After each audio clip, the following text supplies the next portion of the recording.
Le président du conseil présidentiel du gouvernement d'union nationale libyen, Faiz al-Sarraj, a effectué une visite éclair en N'Djamena où il s'est entretenu avec le chef de l'État, Idriss Déby Itno.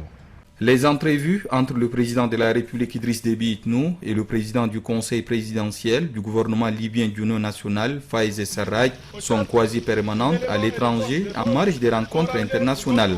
Mais c'est la première fois que le président du conseil présidentiel du gouvernement d'union nationale foule le sol tchadien. C'est aussi la première fois que Faiz al-Sarraj monte les marches du palais présidentiel.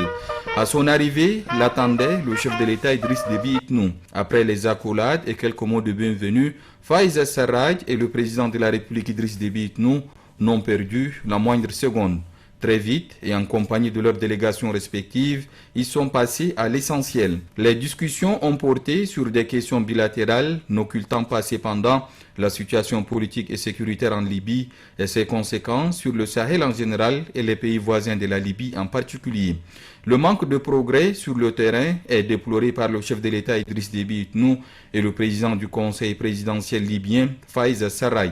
Ils appellent toutes les parties prenantes libyennes à poursuivre de bonne foi leur adhésion au processus de transition politique. Pour y arriver, le président de la République Idriss Déby Itno ne voit autre issue qu'un dialogue interne et sincère sans intermédiaire.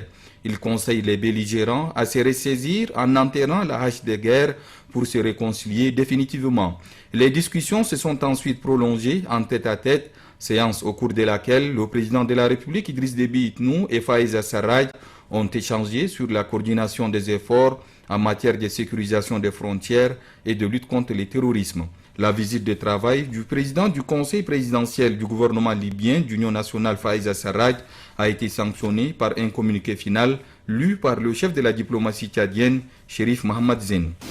Leurs Excellences, le président Idriss Déby Itno et le président du conseil présidentiel libyen Faiz al-Sarraj ont exprimé leur vive préoccupation face à l'absence de progrès dans le processus de transition politique en Libye et ont souligné la nécessité d'une sortie rapide de crise en mettant l'intérêt du peuple libyen au-dessus de toutes autres considérations partisanes. Leurs Excellences, le président Idriss Déby Itno et le président du conseil présidentiel libyen Faiz al-Sarraj ont exhorté toutes les parties prenantes libyennes à assumer pleinement leurs responsabilités et à poursuivre de bonne foi leur adhésion au processus de transition pacifique devant conduire à une réconciliation nationale et à la restauration de l'autorité de l'État en Libye. Leurs Excellences, le président Idriss Déby Itno et le président du conseil présidentiel libyen Faiz al-Sarraj ont réaffirmé leur attachement au principe de respect de l'unité, de la souveraineté et de l'intégrité territoriale de la Libye. À cet égard, leurs Excellences, le président Idriss Déby Itno et le président du conseil présidentiel libyen Faiz al-Sarraj ont condamné avec force les trafics illicites en tout genre auxquels s'adonnent les groupes terroristes et les bandes de mercenaires en Libye qui constituent une réelle menace pour la paix et la stabilité dans l'espace Sahel. Ils ont également condamné leur participation aux côtés des protagonistes libyens, aggravant ainsi la crise dans ce pays et compromettant les chances de solution de sortie de crise.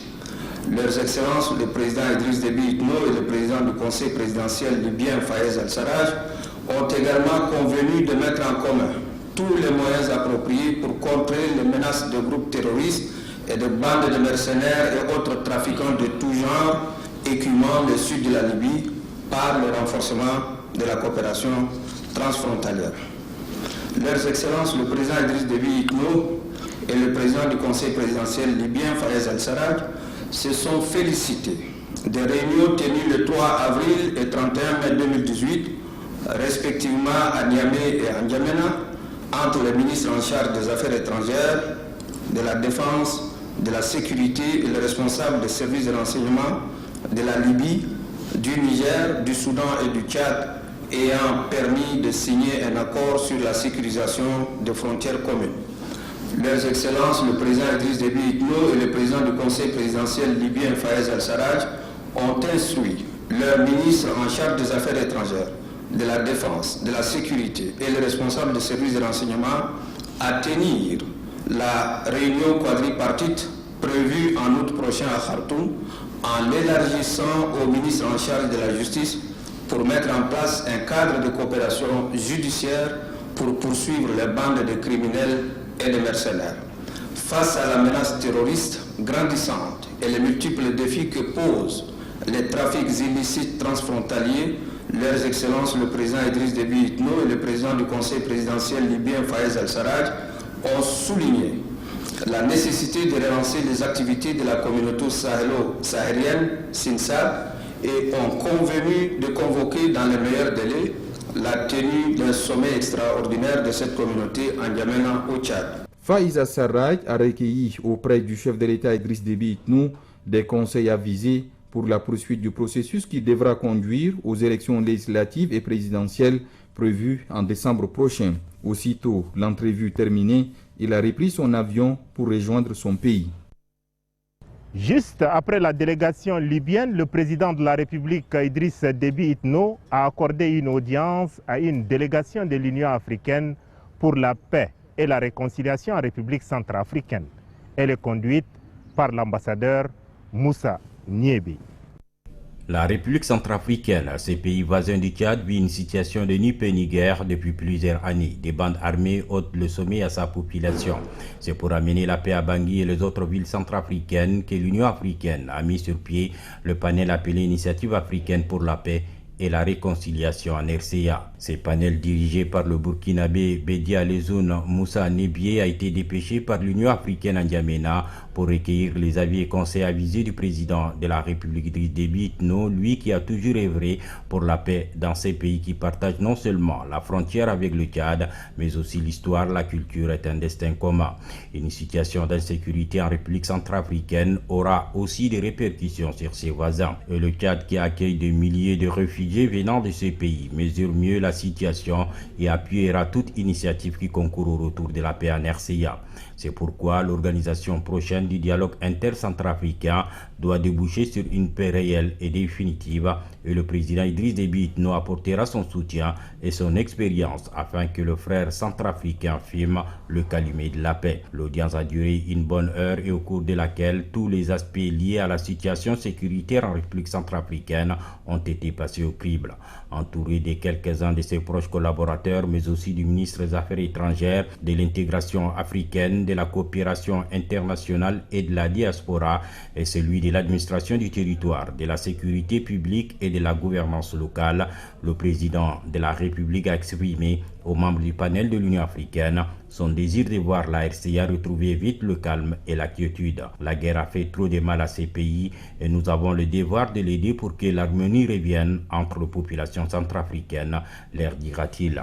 L'envoyé spécial du président de la Commission de l'Union africaine a salué la disponibilité du chef de l'État disposé à aider le panel dans sa démarche de recherche de la paix en RCA. Nous avons donc fait le point des activités et nous avons sollicité donc ses conseils, parce que vous savez que l'homme d'expérience nous a expliqué comment lui-même il a fait pour réconcilier donc les Tchadiens, et donc nous sommes venus pour lui exposer le point et lui demander soutien pour que le panel puisse continuer ses activités jusqu'à la tenue du dialogue en République centrafricaine, pour que justement à travers le dialogue, à travers ces concertations, les Centrafricains et les Centrafricaines acceptent de se tendre la main, de se parler, de s'asseoir autour d'une table, d'évoquer tous les problèmes et de discuter de toute bonne foi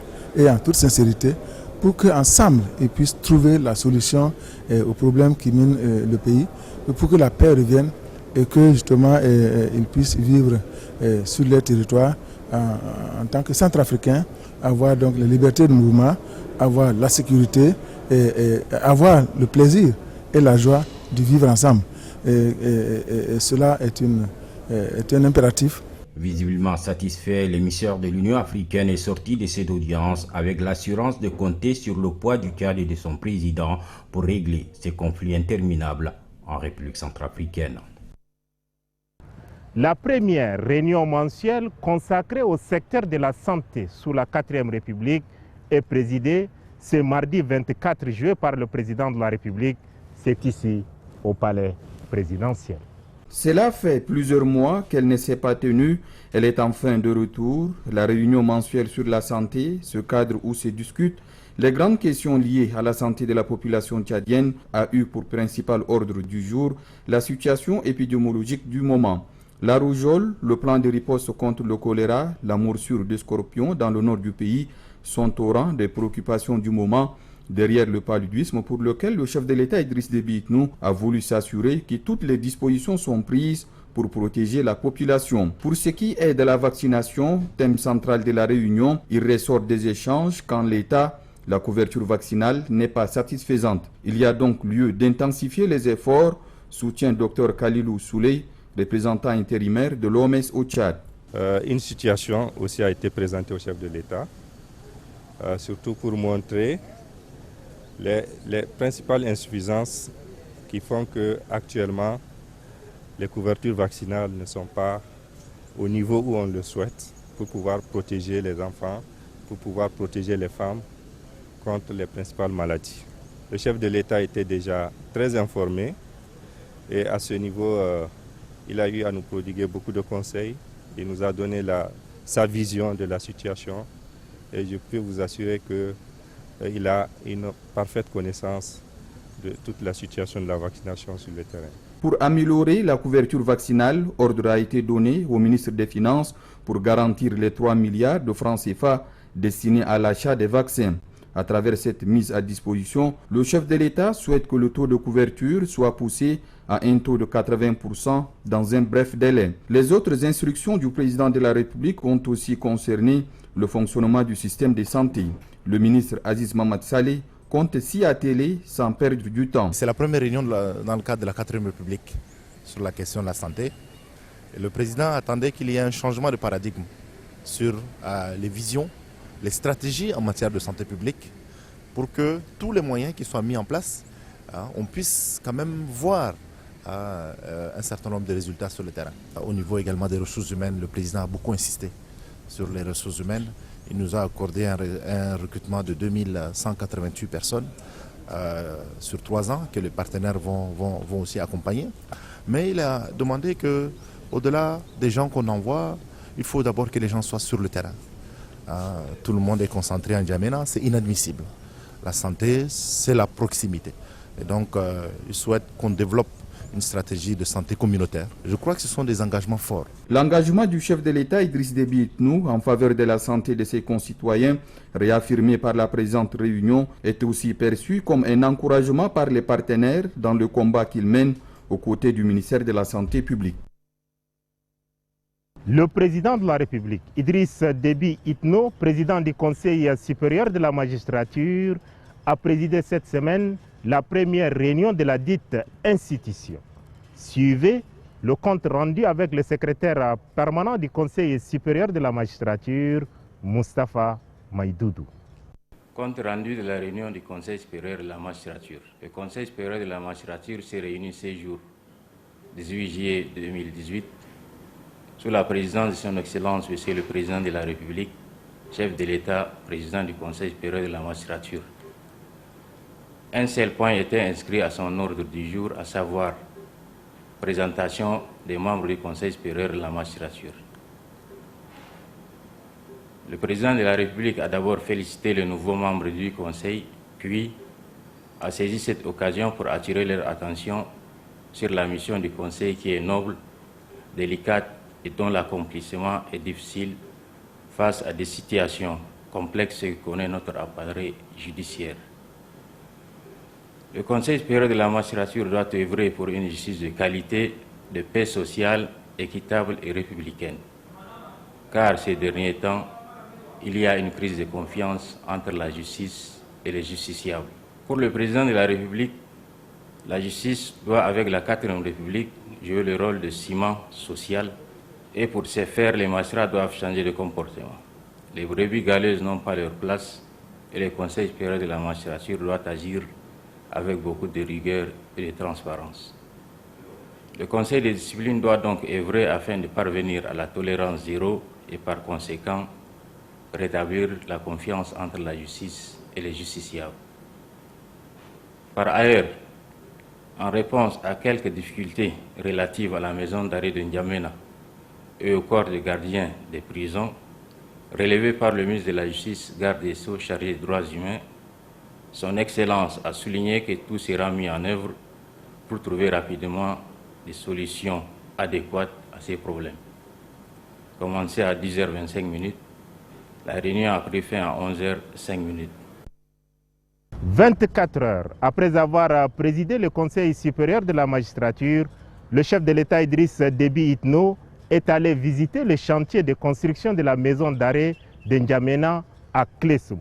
C'est une localité située à une vingtaine de kilomètres à la sortie sud-est de la capitale. La maison d'arrêt de N'Djamena à Klessoum, localité située à une vingtaine de kilomètres à la sortie sud-est de la capitale, est bâtie sur une superficie de 3,5 hectares. La pose de la première pierre de construction a eu lieu le 4 novembre 2013. Ce complexe carcéral, qui répond aux normes internationales, doit en principe être livré dans un délai de 18 mois. Sur le terrain, 5 ans après, les travaux ne sont exécutés qu'à 43%. Et pourtant, l'entreprise en charge de l'exécution des travaux a encaissé 48% du coût global des travaux qui s'élève à 3,217 milliards de francs CFA financés sur fonds propres de l'État tchadien. Sur place, le chef de l'État Idriss Déby Itno a eu à constater toute une panoplie de malfaçons. La première, la plus visible, est la conception de la clôture.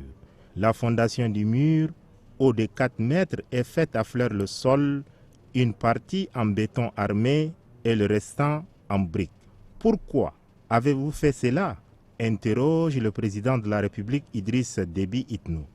Cela est contenu dans le cahier des charges des travaux, répond l'ingénieur de la Société moderne de construction, entreprise en charge de la construction du dit chantier. Le chef de l'État, Idriss Déby Itno, se tourne ensuite vers les responsables du bureau d'études SICAM. Pourquoi avez-vous laissé faire cette défectuosité? J'ai fait la remarque en son temps, mais cela n'a pas été pris en considération. Je ne suis pas du domaine, mais cette bourde doit être réparée à la charge de l'entreprise, tranche le président de la République, Idriss Déby Itno. Vous avez reçu 48% des 3,217 milliards de francs CFA, montant total des travaux. Vous devez livrer cette maison d'arrêt en 18 mois. Nous sommes à 5 ans. Quel est le problème? On ne peut pas encaisser 48% de l'enveloppe et exécuter les travaux à 43%, poursuit le chef de l'État. Je vois 4 briques posées par-ci, 2 par-là. Cela veut dire que vous êtes en arrêt depuis belle lurette. Je suis passé la semaine dernière ici, il n'y avait personne au chantier, ajoute pour sa part le ministre de la Justice, Jimé Arabi. Le président de la République conclut en ces termes.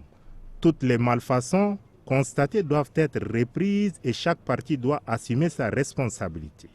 Ce complexe carcéral, qui répond aux normes internationales, comprend entre autres des cellules communes, des cellules VIP, un quartier de haute sécurité pour les détenus dangereux, des cellules pour les détenus femmes et mineurs, des terrains de sport, des espaces de prière, une infirmerie, un château d'eau de 30 mètres cubes, etc.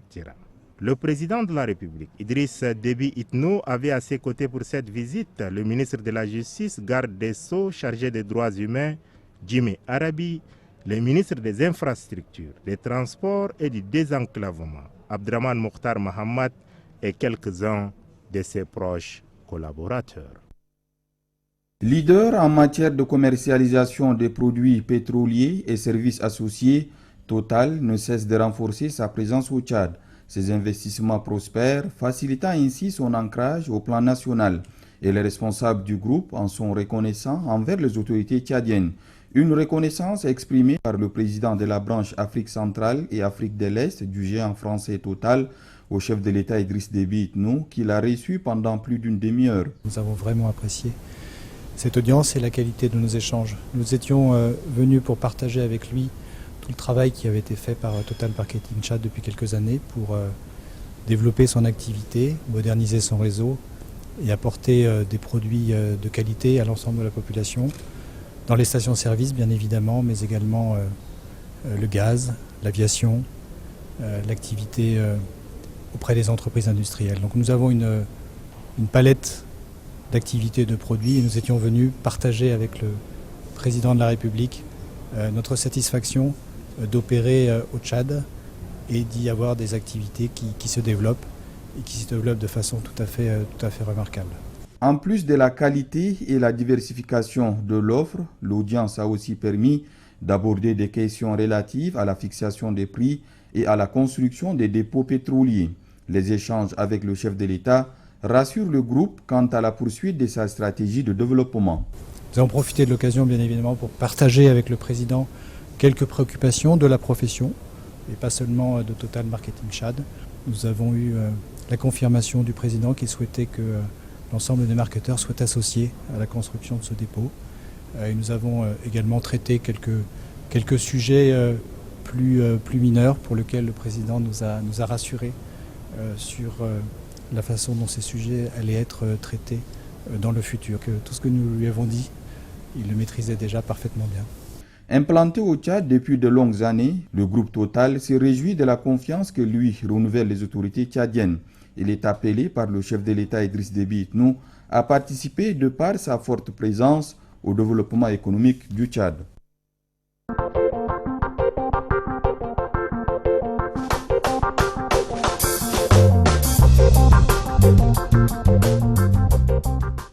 Je suis venu pour quelques jours de vacances chez moi ici au Tchad. Et donc j'ai profité de l'occasion pour venir présenter mes civilités au chef de l'État et également échanger avec lui sur des sujets tant au niveau régional que continental. Je suis venu également le remercier et le féliciter. Et c'est un honneur pour moi également que mon pays soit parmi les 6 premiers États africains qui ont déposé les instruments de ratification de l'accord sur la zone de libre-échange continentale. Des retours de Nouakchott, j'ai également constaté que le Tchad a ratifié un bon nombre d'instruments africains, notamment sur le Fonds monétaire africain, sur la Banque africaine d'investissement, sur la Banque centrale. Et je crois que cela donne une fois de plus l'engagement panafricain du président Déby et de l'engagement du Tchad pour la construction de l'intégration du continent africain. Vous savez que l'année 2018 a été placée sous les signes de la lutte contre la corruption. Des actions concrètes sont en train d'être menées dans différents États africains. Le président de la République également m'a fait cas des dispositions qui ont été prises au niveau national.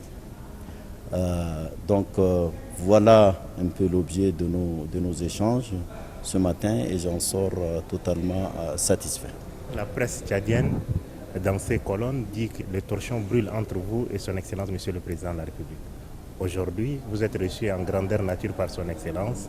Qu'avez-vous à dire, Monsieur le Président? Écoutez, je me suis posé la question s'il faut répondre à de telles bassesses. Je crois que raconter des histoires aussi rocambolesques n'est pas à l'honneur ni de la presse tchadienne, ni surtout à la profession des journalistes. Moi, je suis un homme très proche du président Déby. C'est lui qui m'a envoyé en mission et j'ai été choisi comme président de la Commission de l'Union africaine. Et je suis en train de travailler en parfaite harmonie avec le chef de l'État. Je crois que ce genre de rumeurs, il faut les laisser mourir de leur propre mort. Mais je les regrette. On abuse l'opinion tchadienne par des histoires rocambolesques qui n'ont aucun sens et aucun degré de véracité. C'est dommage. Colonel Ahmed Aboubakar, ancien bas-ministre, a décidé de regagner le bercail après 10 ans d'exil politique en Égypte. Ce retour fait suite à l'amnistie générale décrétée par le chef de l'État Idriss Déby Itno après la promulgation de la loi fondamentale du 4 mai 2018. Membre fondateur du MPS, le colonel Ahmad Aboubakar est un baministe, c'est-à-dire un ancien compagnon de lutte du président de la République Idriss Déby Itno. Il a décidé de regagner librement le Bercail après 10 ans d'exil politique en Égypte. Ses retours remontent au 21 juin 2018. Ce 24 juillet, il a été reçu par le chef de l'État Idriss Déby Itno pendant 1 heure. Homme de dialogue et garant de la paix sociale, le président de la République Idriss Déby Itno a souhaité un bon retour au pays à son ancien frère d'armes et lui a demandé de se mettre au service de sa mère patrie. Ému par la main tendue du chef de l'État, l'ancien maquisard, qui a décidé de regagner librement la légalité, lance un appel aux autres Tchadiens qui hésitent encore à lui emboîter le pas. Le président de la République s'est beaucoup investi dans le domaine de la recherche de la paix au Tchad. Je profite de votre micro pour lancer un appel à tous les opposants politiques de par le monde à regagner le pays pour participer à son développement. J'exhorte ceux qui dissuadent les autres de rentrer de voir la réalité en face. Les exilés politiques sont fatigués, ils sont épuisés par l'exil. Pour rappel, le colonel Ahmad Aboubakar avait quitté le Tchad à l'issue de l'attaque rebelle de la ville de N'Djamena en février 2008.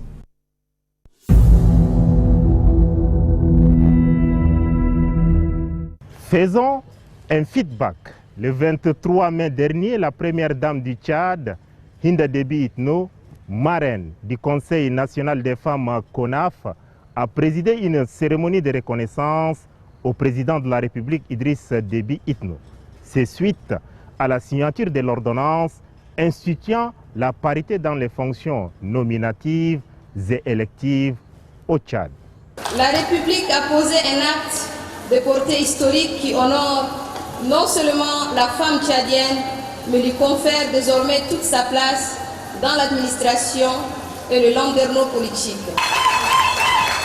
Aussi voudrais-je inviter toutes les femmes ici présentes à s'élever et dire d'une seule voix « Merci ».